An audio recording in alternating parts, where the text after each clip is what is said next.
इस भांति कहा कि हे नंद बाबा यशोदा मैया, आपका ये जो पुत्र है ना, इसमें कुछ कुछ गुण नारायण भगवान के हैं। और इतना सुनकर नंद बाबा यशोदा मैया बड़े प्रसन्न।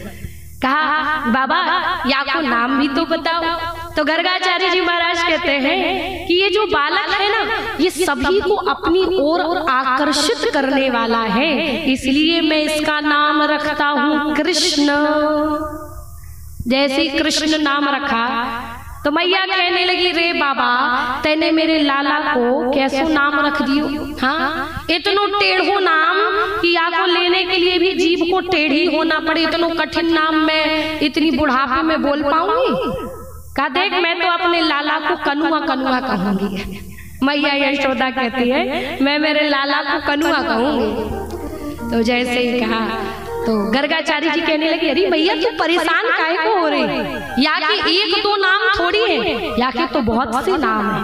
का देख नीलमणि के समान श्याम रंग है, इसलिए इसका नाम श्याम सुंदर होगा। वृंदावन में बिहार करेंगे, इसलिए वृंदावन बिहारी कहलाएंगे। मुरली को धारण करने वाले होंगे, इसलिए मुरलीधर कहलाएंगे। सभी के चित्त को चुरा लेने वाले होंगे, इसलिए इनका नाम चित्तचोर होगा। मन को मोह लेने वाले होंगे, इसलिए मनमोहन कहलाएंगे। इंद्रियों को अपने वश में रखने के कारण इनका नाम होगा गोविंद। गौओं का लालन पालन पोषण करने के कारण ये गोपाल कहलाएंगे। गिरिराज पर्वत को अपनी सबसे छोटी कनिष्ठिका उंगली पर धारण करेंगे, इसलिए इनका नाम गिरधारी होगा। और मैया हाँ, तेरो लाला जो है ना वो चोरी भी करेगो।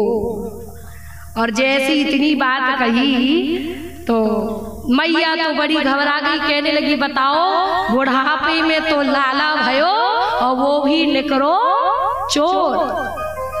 अब मैया घबराई तो गर्गाचार्य जी कहने लगी, मैया तू काहे को घबरा रही, बिल्कुल चिंता मत कर। या सोने चांदी हीरा जवाहरात या की चोरी थोड़ी करेगो, ये तो माखन को प्रेमी होएगो, ये तो माखन को प्रेमी होएगो, इसलिए माखन की चोरी करेगो। अब यशोदा मैया कहने लगी, हाँ फिर ठीक है, मैं संभाल लूंगी, फिर मैं संभाल लूंगी, क्योंकि माखन की चोरी।